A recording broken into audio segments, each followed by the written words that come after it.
guest, Mr. Jordan Santiago from NYC, and he is a big Twitter person. We've had a lot of Twitter personalities on here. If you are not on Twitter or X, go get on it. You meet a lot of cool people. You network with people. There's a few guests we've had on from Twitter. We've had like a handful. Go check it out. Go get on X. Go have some fun. Go tweet. Meet some new people.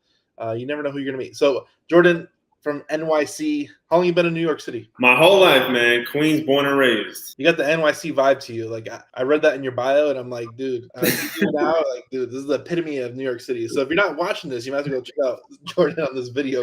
Everyone I speak to, like I'll hop on calls with people from Twitter, and they're like, man, I could just tell you're from New York. I could just tell. So Jordan's really laying on that New York City vibe right now. I can see that with the New York City style pizza on the side, and then fighting a rat on the right hand. Yeah, I got a rat right here. I got the pizza over there. I got the bagels over there, and we're rolling, baby. That's awesome, man. That's awesome. You're young. I always like highlighting young people because I think you inspire others. And I think I'm still young, but I started when I was 25. I think you started younger than me, and I always like expounding on that. So tell me about how old you are and when you started real estate, because I think a lot of people that epitome like, oh, I need to get a college degree, or maybe need to become an agent first. I need to have experience before I come into this real estate journey. So I want to crack that and put that right down right now. What you got? Yeah, no, I'm super big on that as well, right? Because my family, my father didn't finish high school. My mother never went to college, but they were like super big on, hey, you got to go to college, you got to do this, you got to do that. And for me, I went to college strictly because I was getting recruited for baseball, right? So I had the opportunity to go and get drafted by the Detroit Tigers for the minor leagues. I decided not to do it. I decided to go to college first to try to improve my draft stock to eventually go make more money for my family. While I was at college, like it just hit me, and I had to be honest with myself finally that I just didn't love baseball like that, man. You know what I mean? I was doing it more so for other people than myself.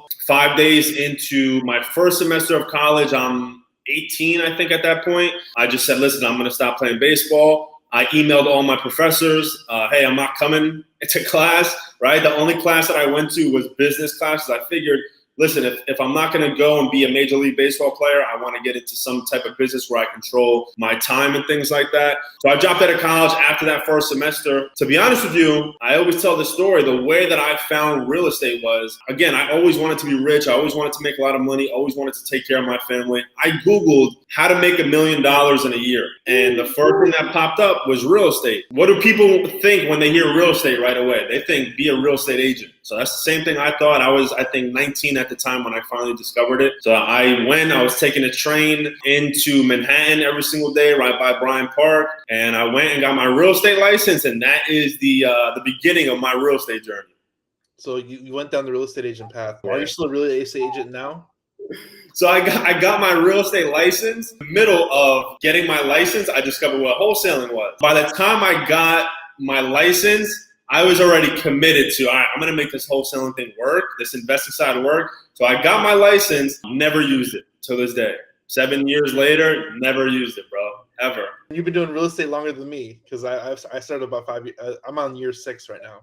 That's crazy. So yeah, you're messing with the big boys, though. You're messing with some big boys. It's okay. It's okay, man. Everybody takes a different path, and everybody gets to the destination at a different rate. So it's all good. It happens.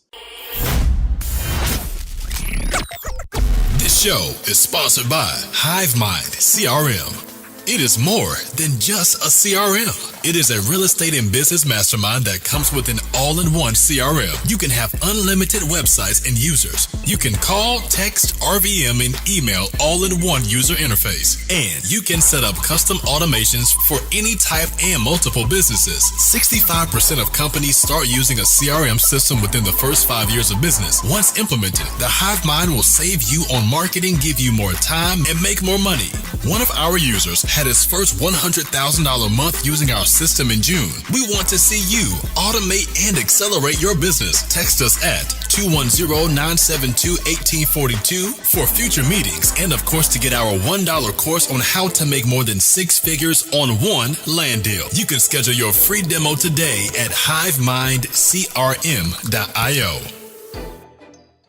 It's not about me. It's about you this time, man. So tell me about this. So you started a business 19 years old. What was it like hiring your first employee? And Man, because I think this is the fun. I love asking these questions about like young people, because I think young people, like, it's a lot harder to like. I remember my first employee I hired was like 45, and I was like yeah. 25, and I'm like, we're having this conversation. I'm the boss, so I want to hear your experience with hiring your first employee, management of that first employee. Does he still work for you? He or she still work with you? Let's kind of dive down that.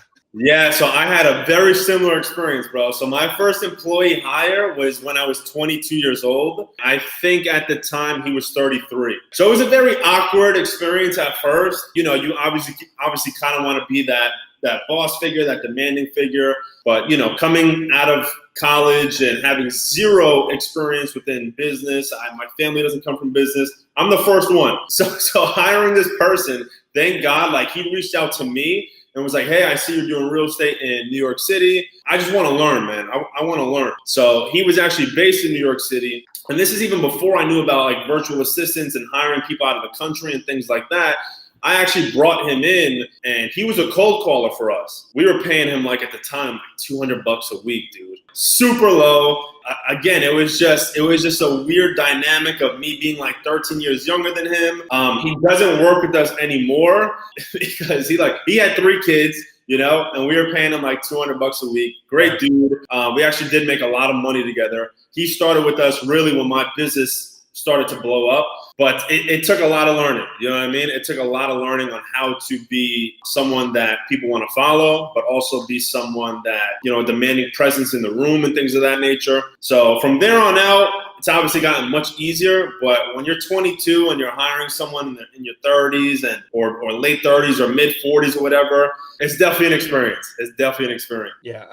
I the reason why I asked that question, because I had a fun experience with my hiring my first employee, and I always like hearing that, because it's a growing moment that us young entrepreneurs have to deal with, and you don't necessarily know how you're going to deal with it until it happens. You're like, okay, now I got to deal with this, and it's a different dynamic. And like one of the things I love about business is like you learn. I feel like you're going back to like school. It feels like, because you're learning everything from scratch. You're doing new experiences. You're making your first hire. You're doing payroll. You're doing cold calling. Like, you never cold called in high school. Like, you all this stuff, you kind of have to break yourself into it, and you have to learn those skills from the bottom. So I think it's really cool, like having those experiences, and I wouldn't trade it for the world. Same here. Yeah. It's awesome, man. So is there any tips you can give young adults wanting to get into real estate? Where do you get started? Maybe they go the same path as you. Like, now that you have 7 years of experience, what advice would you give to a young person right now? How to deal with those certain impacts and of different things that might come down the line when they first start a business? Yeah, so for me, I'm someone that doesn't let age be an excuse, right? Okay. There's a lot of people that are like, oh, well, you know, you're still young. And dude, listen, there's like 10-year-olds on YouTube making $5 million a year. There's zero excuse for age, right? So especially for the young people, I need you to understand that you can do great shit at a young age, okay? And that was always like a goal for me. I always wanted to be like, man, I'm doing this at 22 and 23. And people, you know, when I closed on one of my deals, I kind of look older than I am. And the guy was like, how old are you? And at the time I was 24, and he was like, we were closing on $1 million deal. And he was like, holy shit, dude, like, you're killing it at that age, right? But me, I felt like I should have been doing more, right? So for me, I always tell people the age doesn't matter. The sooner you get into real estate, the better, to be honest with you, right? So you have more time to F up, and, you know, you can stay at your parents' house and make mistakes, and you don't have too many responsibilities. You're not married yet, you don't have a mortgage. So all those things you have to take advantage of. But for me, I wouldn't the real estate agent route, okay? I think I actually just made an Instagram post about this. I think becoming a real estate agent is actually one of the worst ways to get into real estate and start making. And I don't know if you agree with it, but that's just my perspective, because you go in, you got to pay for the test, and you got to study, and you got to pass a multiple test. Then you have to get interviewed by brokers, and you have to interview brokers. Then you got to go hustle for leads. Then those leads, depending on the market, may take 3, 6, 9 months to get.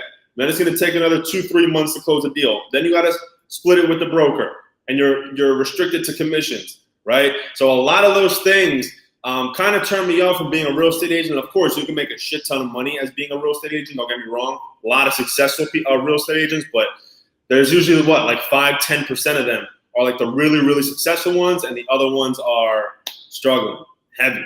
You know what I mean? Yeah. No one wants to admit that, but that's the truth. And that's the truth as well, right? So for me, I would start just like I did, which is in the wholesaling path, which is how I got, and I started making money with little money, like we'll get into my first deal, but my first 5 deals, dude, I did with no money, and went on to make thousands of dollars from it. So I think someone that is young, that wants to eventually get into building wealth and making large chunks of money and things of that nature, even if you don't have a lot of experience or good credit or a license or a lot of money, I recommend just going into the wholesaling path. Okay. One thing that I love is that you kind of bet on yourself, and I always tell young people as a whole is like your 20s are your best time to fuck up. Like, Oh, yeah. You have all the leeway in the world. Like, worst case scenario, you can go back to your mom's couch. Like, Yeah, you'll figure it out in most cases. So you kind of have a easy bet to make on yourself early on, and when you put yourself in that environment, you're forced to produce. Or especially people that are that natural drive of an entrepreneur, and you know who you are. You have that natural drive. You have that natural drive to produce, and you when you put yourself in that situation, it forces you. 100%, dude. I couldn't say it any better, and I thank God all the time that I got started early. I was able to stay at my parents' house, and even though they were like, "Yo, go get a job. This shit is not working for you," right? Like I was terrible at it at first. It took me a long time to get my first deal, but again, it just allowed me to keep trying and keep trying and keep trying, and not pay too many bills, and again, not have kids and not be married and things of that nature. I give a lot of credit to the people that get into the game a little later because it's it's some more risk. But yeah, I'm super grateful that I was able to get in and start early. Do you have an example of a hard lesson you had early on that like either helped you good or helped you like, man, I don't want to do that again, like helped you bad? Yeah, man. So like for me, straight off the bat, I jumped into the game because I consider myself, and I know you're the same way, it's just an immediate action taker, right? Like I move with a sense of urgency where when I think of something, I want to learn as much as possible and then boom, go get it done. So I jumped into the wholesaling game, not knowing much, not having any money. And there's 2 things, dude. I just thought of another story. You would probably want to beat my ass for this because you're a land guy. But my first direct mail campaign, I did just handwritten because again, I didn't have the money. And I got one call. The guy is, and again, at this point, I'm 19 years old. The guy calls me and he says, "Hey, do you guys buy land?" And I'm like, "What?" Like at the time, I didn't even know that was a thing. I'm like, "Land? No, we don't buy land. I'm sorry." Boom, hang up on him. And now looking back, I'm like, shit, who knows? That could have been 30 acres, 40 acres. I don't know. You know what I mean? But again, I was not educated enough. So I'm like, buy land. I didn't even know that was a thing, But the other one was I used to get so afraid of getting a seller under contract because I didn't know if I could find a buyer. So what I would do was I'd get like a verbal number from the seller and I'd go tell buyers like, hey, I can get this property at this price. And, I would send people the address without having the deal locked up. And I'm sure you know what happened after that, right? Like the buyer went around me. He went directly to the seller. And it actually wound up being a good deal. But again, like I didn't know too much. I didn't know how to value what a good deal was, right? So I was afraid to get them locked up. The buyer went around me, went directly to the seller, did a deal with them. I could have probably made somewhere between 10, 15 grand on that deal. I was completely cut out, deal done. Dude, I was heartbroken, bro. I'm like, oh, that was my chance. But yeah, man, those 2 are 2 where I'm like, I look back and I'm like, shit, I was just super uneducated, like super uneducated. No, it's such a good. I like having these stories because like it brings me back to. I remember my wife had cardstock and I was married. I married my wife early in a few years, and she had cardstock. So I printed out my own postcards and I handwrote them on the back. So there you go, handwritten.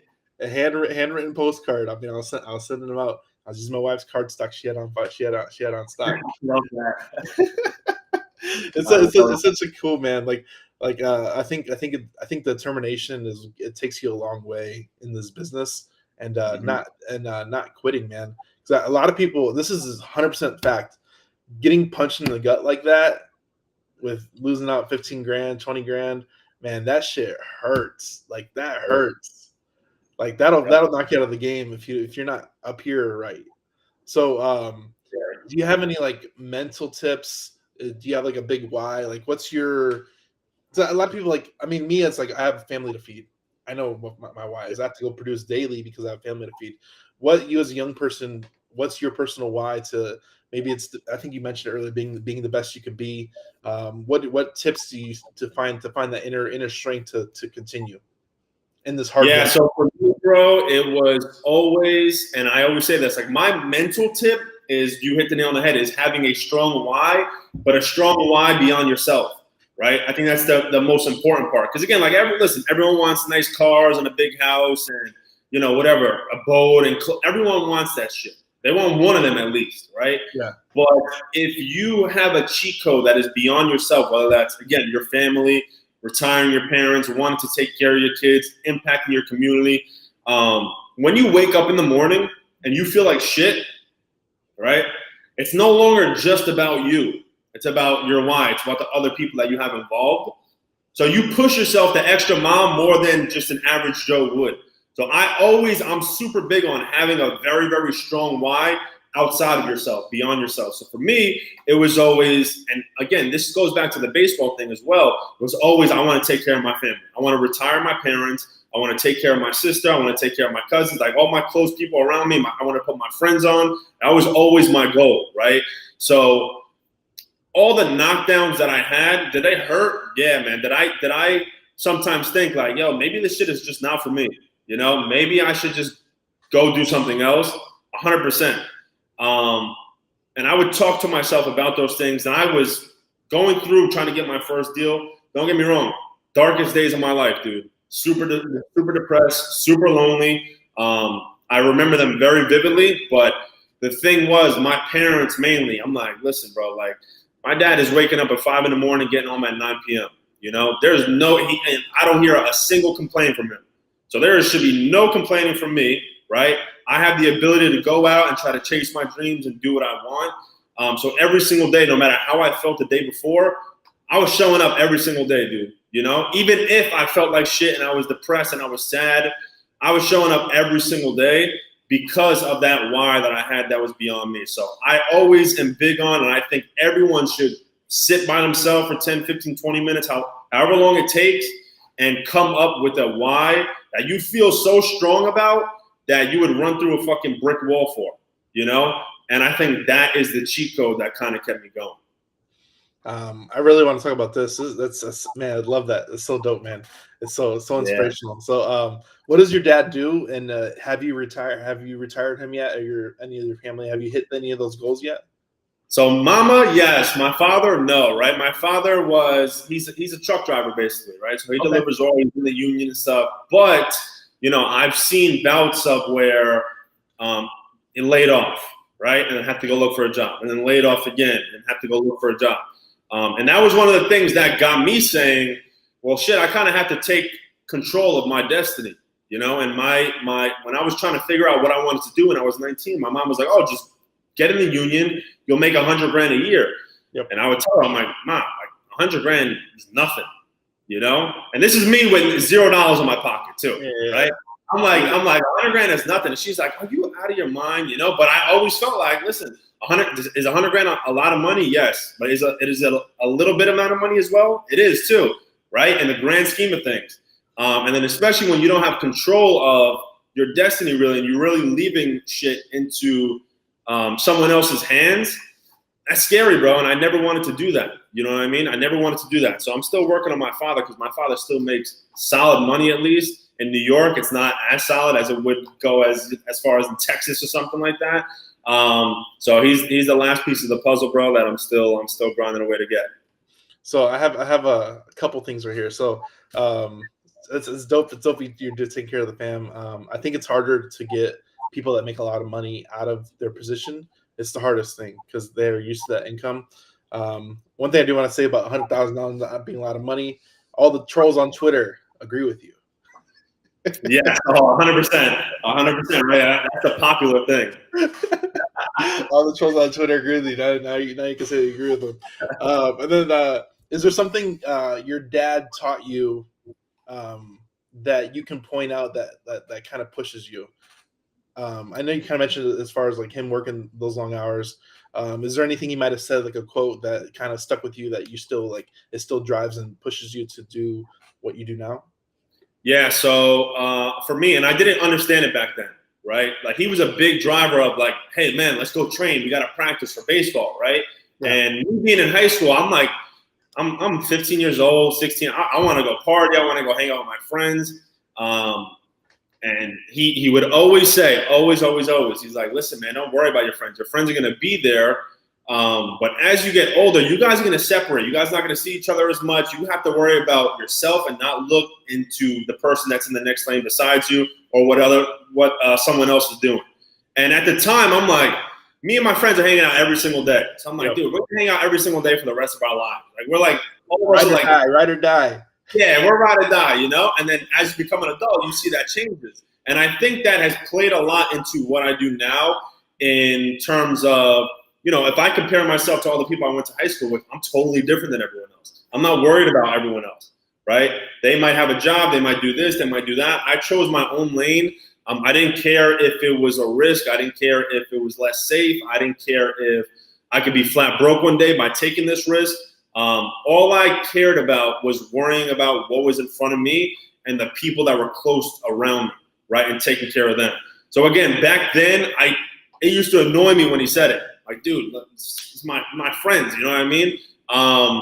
But now I think it's super important to not worry about what other people are doing, not worry about what other people are saying, right? Because again, I always say, average people make average decisions. So why would you listen to someone that is making average decisions if you don't want to be average, right? So it's like you hear people talk, you hear people criticize, you hear people give their opinions, but all you have to do is worry about what's in front of you, the task at hand, your goal, and you'll be straight. One of the things that's crazy is that you believe your high school friends are like, they literally are going to be there, and then like life happens, business happens, the road you took opens up. They got people playing. You probably have people playing baseball or going to college, and you're over here starting a business, and it's a totally different avenue, a totally different path. And you probably like your circle, like you kind of like not necessarily like not that you left them behind, but you like level up in certain areas, and you can't have the same conversations you had with them that you used to have because you're in different spaces and life just happens, and it hits you fast as a young adult. It hits you so fast. So I try to really up with that. Like, man, it's gonna hit you. It's gonna hit you. It hit everybody. It hit me. It hit Jordan. It hits everybody. So without a doubt, it's inevitable, bro. It's inevitable. You gotta find your own lane. That's pretty cool. I like the trucking analogy. I don't know if you know I'm from trucking, so it's kind of cool. Your dad's from trucking. Yeah. Mm-hmm. Yep. What is a quote that is yours or somebody else's that you resonate with? Oh, I like, I forgot which book it was actually. And it's a very simple one. I actually still have it over my bed today. And it was when I was reading, I think it might have been Rich Dad, Poor Dad or Cash Flow Quadrant. I was in that stage, when you're reading the Rich Dad, Poor Dad, and like you're getting into all that shit, right? It was back when I think I was 19 this time as well, maybe 20 at this point. And very simple. It's people who take risks change the world. Right. Ooh. So I think I'm someone that, again, is an action taker. I don't think there is any great thing done without risk. Right. And some people are afraid of risk. Some people are afraid to fuck up. Like I said on Twitter, I've lost over $100,000 on deals, by just taking risks. But I've made way more than that by taking risks as well. You get what I mean? So like I read that quote, and again, you're going to 99.9% of the people that you surround yourself with or talk to or just see on the street, they're shit scared of risk. They like safety, right? They like comfort and things like that. But none of that shit changes the world. None of that shit does anything great. All right. So like for you and I, when we're trying to do something great, you got to take the risk, man. You know what I mean? It's not going to be comfortable. You got to step out of your comfort zone and do things that maybe you never thought you'd do, or do things that scared you previously. But that risk or that quote, whenever I think, man, shit, am I crazy right now? You know, am I crazy? Yes. I think about that. Yes, exactly. I think about that quote and I'm like, yes, I am crazy, but it's going to work out. You know what I mean? So I always think about that quote, and it always kind of forces me to step out of my comfort zone. One thing I will say to that is that we are crazy, all of us. We are. All of us are crazy. I mean, Yeah. to do what we do daily, weekly, yearly, it takes a little bit of craziness to put it all on the line and work harder than anybody else and produce results harder than anybody else. And Yeah.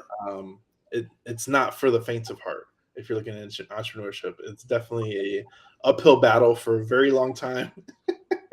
100%. Dude. I always say you're probably not all right in the head if you become an entrepreneur, right? But listen, like you said in the beginning, wouldn't trade it for the world.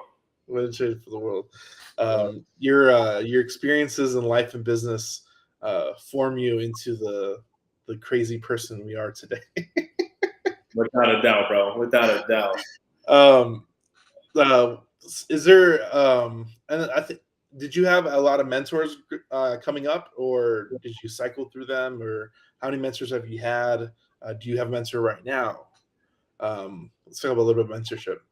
Yeah, good question. I wish I had a mentor back then. I really do, because it would have taken me 10, 11 months to get my first deal probably. So for me, it was just, I learned from my own mistakes, my own money lost, the few that I had, the few dollars I had, I lost it, right? And I learned from every single one of those things, which, again, looking back, would I trade it? No, because now I know how it turns out. But if I was going from day one, I didn't know how it was going to turn out, I would 1,000% be seeking a mentor. 1,000%, right? And in terms of today, like just in April this year, I spent $40,000 on mentorship. I think it's key because there's always going to be someone above you, right? So you're either going to pay with your own pain, your own lost dollars, your own lost time, your own headaches, or you're going to pay someone to help you fast track that, right? So I've actually paid mentors in multiple different areas now, like the wholesaling and flipping side, the large multifamily side, the digital product side. I'm all about, listen, again, sense of urgency. I want to be able to execute as quick as possible. I don't want to take 10, 11 months to deal with all of my mess ups when I could pay someone and have results in 2, 3, 4, 5 months and know that I'm on the right track. I just want to follow someone's blueprint that is already successful, right? So when I was first starting, man, I had some of my buyers here in New York that would kind of give me tips. Like I would send people, hey, look at this deal I got. And it was like completely retail deal, like terrible. And they'd be like, some people would be like, dude, don't send me any more deals. Don't text me anymore. And there'd be a few buyers that are like, because they knew I was young, hey, this is a fucking terrible deal because of this, this, and this. And I'd say, oh, okay, now I understand, right? I actually, someone that I might consider my closest mentor, who was really just one of my buyers that helped me out. I was driving one day, and on the side of a Dunkin' Donuts, there's this big sign. It says, "We buy houses." And at the time, I've spoken about this before. At the time, I had terrible social anxiety, terrible. Like I never wanted to speak to anyone on the phone. If someone called me, I would hang up and text them like, "Oh, hey, I'm busy doing something." Didn't want to speak to anyone on the phone. Yeah. So I texted this number. I didn't even call it, and I didn't expect anyone to respond. And someone did, and then he connected me with this buyer who I still do deals with today. I'll be at his office tomorrow. Very big developer in New York City, and he's the one that kind of guided me. But for anyone that's just getting started, that is brand new and doesn't know what to do, I would 100% recommend join a program, join a mentorship, join a coaching or a mastermind to help you, fast track that process. I think one thing that you're kind of alluding to is bring a deal. Yeah, 100%. Be valuable too. Bring a deal, be valuable. Because I've heard so many stories like that where the people found their mentor through a buyer. They bought their deal, and then they learned the ABCs from them, and they really took that to the next level just by bringing a deal, just by being valuable and bringing opportunity. And you learn a lot by doing that too. Because like you said, they taught you why that deal didn't make sense, and you learn a lot by messing up. And the more you mess up, the better you become. So it's just the nature of the game. Without a doubt, bro. Without a doubt. I mean, like I said, it hurt. And going back now, okay, cool, I learned a lot. But if I could change it, I would have gotten a deal 9-10 months earlier than I would have, by myself. Yeah, that's awesome. What markets are you in, and how big is your team right now, currently? Yeah, so we're in multiple markets. Like, me, bro. Like, one of my things is I'm able to do deals all across the country. So I mainly wholesale in Jersey, Florida, Ohio, and Pennsylvania. Those are like my 4 main markets. But we get deals all over the place. We get deals in Tennessee and Texas and Arkansas and Indy and things like that. And I still own properties today. Like my 5-unit building in Tallahassee, we've owned it for 3 years. I've never been to Tallahassee, bro. I've never seen the property still. You know what I mean? So those are my 4 main markets. But obviously, again, I'm big on doing things virtually and kind of being able to be flexible and do things all across the country. How do you find boots on the ground virtually? That's a good one, bro. And that I feel like virtual deals is such like a mental block for people, because it's really not that much different. It's not that much harder. It's just a mental block. So for me, even though I shit on realtors a lot, I'll actually go and I'll go contact a local broker. And, you got to reach out to like 20, 25 of them just to get like 2 or 3 responses. So I'll do that, and I'll let them know, hey, my name is Jordan. I'm an out-of-state investor from New York City. I have a deal in whatever market the deal's in, which is a little unfamiliar market for me. But I'm looking to connect with someone that is local there just to get your expertise so that when I do purchase this property, I can kind of get a price opinion from you. And when I do relist it, I would love to list it with you. You think you could help, right? And anyone that is smart and wants business is going to respond to that and say, hey, of course, I'll be able to help you. We got a deal just locked up in Tennessee yesterday, okay? And I have a realtor, never spoke to them in my life before. I have someone going to check it out Friday at 1 p.m., right? Tomorrow at 1 p.m. They're going to go take pictures for me. They sent me a comp report and all that good stuff. And I said, I didn't even know that person, but I came with value. I said, if I do this deal, I'll let you bring a buyer to it, or if I buy it myself, I'll relist it with you at the end, right? So I'm leading with value, and anyone that is smart is going to see that and want to help. So now I'm here in New York City in my office on my dining room table, and I have someone that is doing the dirty work, the legwork for me, going over there, meeting with the seller, going to check things out, checking the condition, taking pictures and videos for me, sending it over to me. Now I have everything I need, whether I want to buy it, right, and I put eyes on it, someone that I could trust, someone that actually knows what they're doing, a realtor. And if I want to wholesale it, cool, I have the pictures and the videos now. Now I can just send them to buyers, see who's interested, and then set up a showing like that. So that is probably the best way that I like to utilize to find boots on the ground, because, again, the realtor probably knows what they're talking about. They know the market. They probably know what needs to be fixed, and they might already have a buyer for you. You don't know how many times where I send a realtor and they call me, they're like, oh, I have a client for this. And boom, we got a buyer in, and that's it. The deal's done, very simply like that. So I always lean towards, going to a realtor. How big is your team right now, currently? Oh, so we have 12 people on our team. We have 12 people on our team. Wow. We have 2 acquisition managers, dispo, transaction, a lead manager, another VA, and then we have 6 cold callers as well. There you go. Yes, sir. You've been tweeting about this, I think today or yesterday. But what's your thoughts on leads? Oh man, so look, you and I have very different ways to get leads too, and I love it. But I actually prefer your way too. But leads are the blood flow of your business, dude. You know what I mean? Like without it, you can't even really start. You know what I mean? So for me, and what I tell all my students too is, you have to be speaking with sellers nonstop, right? Or speaking with brokers and just having conversations. It's the people that sit on the sidelines that do absolutely nothing. No deals, don't make any progress, don't network, don't build any relationships or anything like that. The lead generation portion, the marketing, is the number one thing. And the number one thing that comes with marketing is consistency in whatever marketing channel you choose, okay? Whether it's like going on the MLS or SMS or PPC or cold calling, or you're getting bird dogs to bring you, whatever it is. You just have to be mega consistent with it, because listen, you're probably not going to get your first deal in a week, right? Which again, people always say, oh, wholesaling is so saturated. No, it's not. A lot of people come in, very few people stay. Very few people stay past that 30-day mark, right? If you can get past that, you're putting yourself in a good position. So I think whatever you do, if you want to be successful in this business, you have to choose one lane. Okay, again, whatever it is, because they all work. Some work better than others, but they all work, and it depends on your budget. You got to stay in that lane and pound it over and over and over, just so you're getting people that are interested in selling, having conversations, and eventually a deal will land in your lap. But again, without leads, you got nothing, bro. I always say that. It's like they all work when you work it. That's it, bro. I like that. That's a perfect way to put it. They all work when you work it.